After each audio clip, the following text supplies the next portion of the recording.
ओम नमो भगवते वासुदेवाय। 31वां अध्याय मनुष्य योनि को प्राप्त हुए जीव की गति का वर्णन। श्री भगवान कहते हैं, माता जी, जब जीव को मनुष्य शरीर में जन्म लेना होता है तो वह भगवान की प्रेरणा से अपने पूर्व कर्मानुसार देह प्राप्ति के लिए पुरुष के वीर्य कण के द्वारा स्त्री के उदर में प्रवेश करता है। वहाँ वह एक रात्रि में स्त्री के रज में मिलकर एक रूप कलल बन जाता है। 5 रात्रि में बुद्बुद रूप हो जाता है। 10 दिन में बेर के समान कुछ कठिन हो जाता है और उसके बाद मांसपेशी अथवा अंडज प्राणियों में अंडे के रूप में परिणत हो जाता है। 1 महीने में उसके सिर निकल आता है। 2 मास में हाथ पांव आदि अंगों का विभाग हो जाता है और 3 मास में नख, रोम, अस्थि, चर्म, स्त्री पुरुष के चिन्ह तथा अन्य छिद्र उत्पन्न हो जाते हैं। 4 मास में उसमें मांस आदि 7 धातुएं पैदा हो जाती हैं। 5वें महीने में भूख प्यास लगने लगती है और 6ठे मास में झिल्ली से लिपटकर वह दाहिनी कोख में घूमने लगता है। उस समय माता के खाए हुए अन्न जल आदि से उसकी सब धातुएं पुष्ट होने लगती हैं और वह कर्मी आदि जंतुओं के उत्पत्ति स्थान उस जघन्य मलमूत्र के गड्ढे में पड़ा रहता है। वह सुकुमार तो होता ही है, इसलिए जब वहाँ के भूखे कीड़े उसके अंग प्रत्यंग नोचते हैं तब अत्यंत क्लेश के कारण वह क्षण क्षण में अचेत हो जाता है। माता के खाए हुए कड़वे, तीखे, गरम, नमकीन, रूखे और खट्टे आदि उग्र पदार्थों का स्पर्श होने से उसके सारे शरीर में पीड़ा होने लगती है।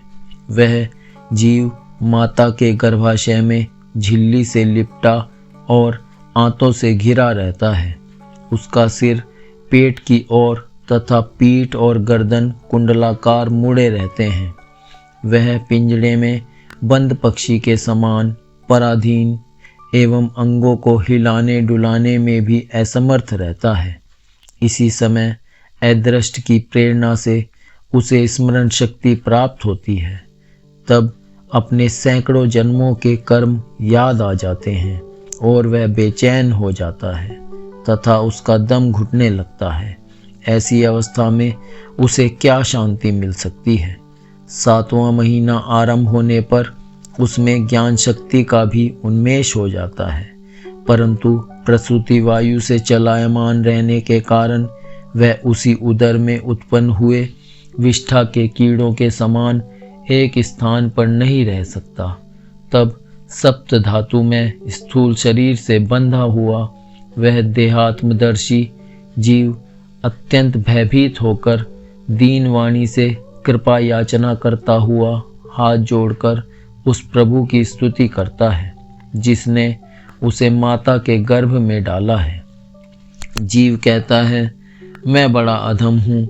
भगवान ने मुझे जो इस प्रकार की गति दिखाई है वह मेरे योग्य ही है। वे अपनी शरण में आए हुए इस नश्वर जगत की रक्षा के लिए ही अनेक प्रकार के रूप धारण करते हैं। अतः मैं भी भूतल पर विचरण करने वाले उन्हीं के निर्भय चरणार विंदों की शरण लेता हूँ। जो मैं जीव इस माता के उदर में देह, इंद्रिय और अंतःकरण रूपा माया का आश्रय कर पुण्य पाप रूप कर्मों से आच्छादित रहने के कारण बद्ध की तरह हूँ, वही मैं यहीं अपने संतप्त हृदय में प्रतीत होने वाले उन विशुद्ध उपाधि रहित अविकारी और अखंड बोध स्वरूप परमात्मा को नमस्कार करता हूँ। मैं वस्तुतः शरीर आदि से रहित असंग होने पर भी देखने में 5 भौतिक शरीर से संबद्ध हूँ और इसीलिए इंद्रिय, गुण, शब्दादि, विषय और चिदाभास, अहंकार रूप जान पड़ता हूँ। अतः इस शरीर आदि के आवरण से जिनकी महिमा कुंठित नहीं हुई है, उन प्रकृति और पुरुष के नियंता सर्वज्ञ विद्या शक्ति संपन्न परम पुरुष की मैं वंदना करता हूँ। उन्हीं की माया से अपने स्वरूप की स्मृति नष्ट हो जाने के कारण यह जीव अनेक प्रकार के सात्विक सत्वादि गुण और कर्म के बंधन से युक्त इस संसार मार्ग में तरह तरह के कष्ट झेलता हुआ भटकता रहता है। अतः उन परम पुरुष परमात्मा की कृपा के बिना और किस युक्ति से इसे अपने स्वरूप का ज्ञान हो सकता है। मुझे जो यह त्रैकालिक ज्ञान हुआ है, यह भी उनके सिवा और किसने दिया है, क्योंकि स्थावर जंगम समस्त प्राणियों में एकमात्र वे ही तो अंतर्यामी रूप अंश से विद्यमान हैं। अतः जीव रूप कर्मजनित पदवी का अनुवर्तन करने वाले हम अपने त्रिविध तापों की शांति के लिए उन्हीं का भजन करते हैं। भगवान, यह देहधारी जीव दूसरी माता के देह के उदर के भीतर मल मूत्र और रुधिर के कुएं में गिरा हुआ है। उसकी जठराग्नि से इसका शरीर अत्यंत संतप्त हो रहा है। उससे निकलने की इच्छा करता हुआ यह अपने महीने गिन रहा है। भगवान, अब इस दीन को यहाँ से कब निकाला जाएगा? स्वामिन, आप बड़े दयालु हैं। आप जैसे उदार प्रभु ने ही इस 10 मास के जीव को ऐसा उत्कृष्ट ज्ञान दिया है। दीन बंधो, इस अपने किए हुए उपकार से ही आप प्रसन्न हो, क्योंकि आपको हाथ जोड़ने के सिवा आपके उस उपकार का बदला तो कोई दे भी क्या सकता है। प्रभो, संसार के ये पशु पक्षी आदि अन्य जीव तो अपनी मूढ़ बुद्धि के अनुसार अपने शरीर में होने वाले सुख दुख आदि का ही अनुभव करते हैं, किंतु मैं तो आपकी कृपा से शम दम आदि साधन संपन्न शरीर से युक्त हुआ हूँ। अतः आपकी दी हुई विवेकवती बुद्धि से आप पुराण पुरुष को अपने शरीर के बाहर और भीतर अहंकार के आश्रयभूत आत्मा की भांति प्रत्यक्ष अनुभव करता हूँ। भगवान, इस अत्यंत दुख से भरे हुए गर्भाशय में यद्यपि मैं बड़े कष्ट से रह रहा हूँ, तो भी इससे बाहर निकलकर संसार में अंधकूप में गिरने की मुझे बिल्कुल इच्छा नहीं है, क्योंकि उसमें जाने वाले जीव को आपकी माया घेर लेती है, जिसके कारण उसकी शरीर में अहम बुद्धि हो जाती है और उसके परिणाम में उसे फिर इस संसार चक्र में ही पड़ना होता है। अतः मैं व्याकुलता को छोड़कर हृदय में श्री विष्णु भगवान के चरणों को स्थापित कर अपनी बुद्धि की सहायता से ही अपने को बहुत शीघ्र इस संसार रूप समुद्र के पार लगा दूंगा, जिससे मुझे अनेक प्रकार के दोषों से युक्त यह संसार दुख फिर न प्राप्त हो। कपिल देव जी कहते हैं, माता, वह 10 महीनों का जीव गर्भ में ही जब इस प्रकार विवेक संपन्न होकर भगवान की स्तुति करता है, तब उस अधोमुख बालक को प्रसव काल की वायु तत्काल बाहर आने के लिए ढकेलती है। उसके सहसा ठेलने पर वह बालक अत्यंत व्याकुल हो नीचे सिर करके बड़े कष्ट से बाहर निकलता है। उस समय उसके श्वास की गति रुक जाती है और पूर्व स्मृति नष्ट हो जाती है। पृथ्वी पर माता के रुधिर और मूत्र में पड़ा हुआ वह बालक विष्ठा के कीड़े के समान छटपटाता है। उसका गर्भवास का सारा ज्ञान नष्ट हो जाता है और वह विपरीत गति देहाभिमान रूप अज्ञान दशा को प्राप्त होकर बार बार जोर जोर से रोता है। फिर जो लोग उसका अभिप्राय नहीं समझ सकते, उनके द्वारा उसका पालन पोषण होता है। ऐसी अवस्था में उसे जो प्रतिकूलता प्राप्त होती है, उसका निषेध करने की शक्ति भी उसमें नहीं होती। जब उस जीव को शिशु अवस्था में मैली कुचैली खाट पर सुला दिया जाता है, जिसमें खटमल आदि स्वेदज जीव चिपटे रहते हैं, तब उसमें शरीर को खुजलाने, उठाने अथवा करवट बदलने की भी सामर्थ्य न होने के कारण वह बड़ा कष्ट पाता है। उसकी त्वचा बड़ी कोमल होती है। उसे डांस, मच्छर और खटमल आदि उसी प्रकार काटते रहते हैं जैसे बड़े कीड़े को छोटे कीड़े। इस समय उसका गर्भावस्था का सारा ज्ञान जाता रहता है। सिवा रोने के वह कुछ नहीं कर सकता।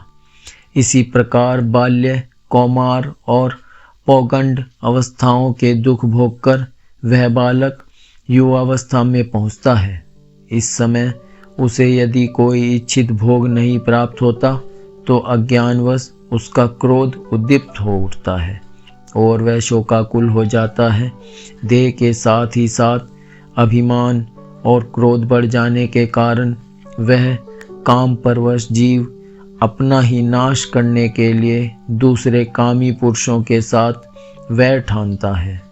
खोटी बुद्धि वाला वह अज्ञानी जीव पंचभूतों से रचे हुए इस देह में मिथ्याभिनिवेश के कारण निरंतर मैं मेरेपन का अभिमान करने लगता है। जो शरीर इसे वृद्धावस्था आदि अनेक प्रकार के कष्ट ही देता है तथा अविद्या और कर्म के सूत्र से बंधा रहने के कारण सदा इसके पीछे लगा रहता है, उसी के लिए यह तरह तरह के कर्म करता रहता है, जिनमें बंध जाने के कारण इसे बार बार संसार चक्र में पड़ना होता है।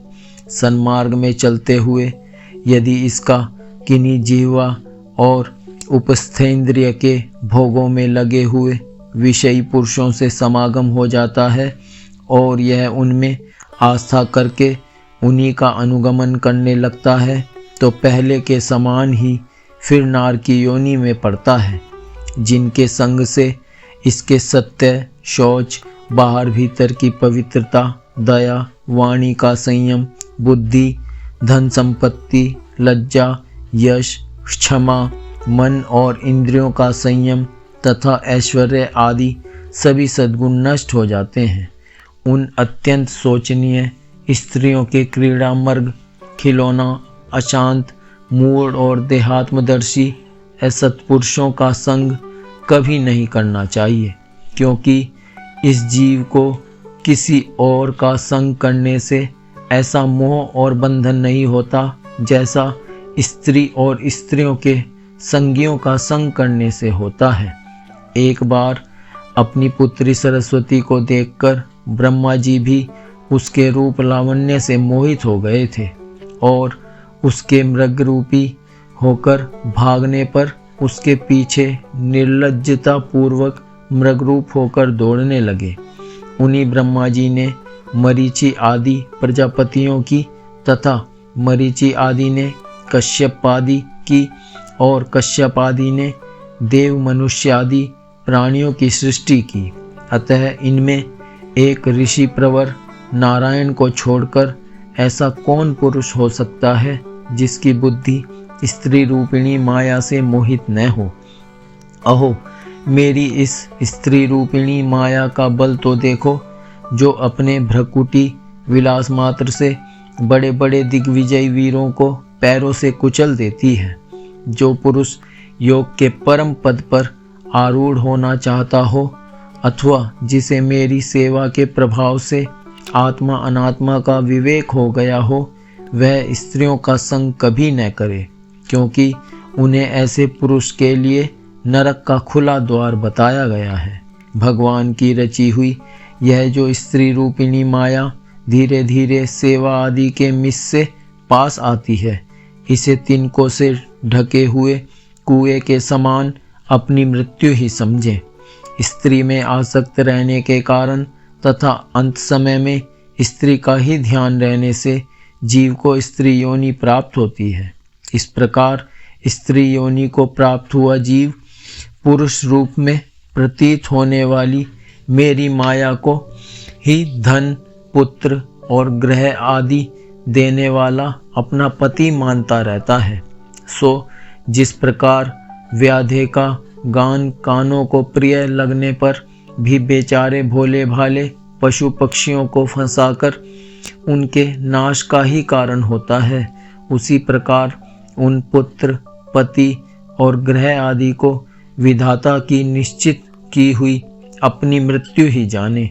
देवी जीव के उपाधिभूत लिंग देह के द्वारा पुरुष एक लोक से दूसरे लोक में जाता है और अपने प्रारब्ध कर्मों को भोगता हुआ निरंतर अन्य देहों की प्राप्ति के लिए दूसरे कर्म करता रहता है। जीव का उपाधि रूप लिंग शरीर तो मोक्ष पर्यंत उसके साथ रहता है तथा भूत इंद्रिय और मन का कार्य रूप स्थूल शरीर इसका भोगाधिष्ठान है। इन दोनों का परस्पर संगठित होकर कार्य न करना ही प्राणी की मृत्यु है और दोनों का साथ साथ प्रकट होना जन्म कहलाता है। पदार्थों की उपलब्धि के स्थान रूप इस स्थूल शरीर में जब उनको ग्रहण करने की योग्यता नहीं रहती, यह उसका मरण है और यह स्थूल शरीर ही मैं हूँ, इस अभिमान के साथ उसे देखना उसका जन्म है। नेत्रों में जब किसी दोष के कारण रूप आदि को देखने की योग्यता नहीं रहती, तभी उनमें रहने वाली चक्षु इंद्रिय भी रूप देखने में असमर्थ हो जाती है और जब नेत्र और उनमें रहने वाली इंद्रिय दोनों ही रूप देखने में असमर्थ हो जाते हैं, तभी इन दोनों के साक्षी जीव में भी वह योग्यता नहीं रहती। अतः मुमुक्षु पुरुष को मरणादि से भय, दीनता अथवा मोह नहीं होना चाहिए। उसे जीव के स्वरूप को जानकर धैर्यपूर्वक निसंग भाव से विचरना चाहिए तथा इस माया में संसार में भोग वैराग्य युक्त सम्यक ज्ञानमयी बुद्धि से शरीर को निक्षेप धरोहर की भांति रखकर उसके प्रति अनासक्त रहते हुए विचरण करना चाहिए।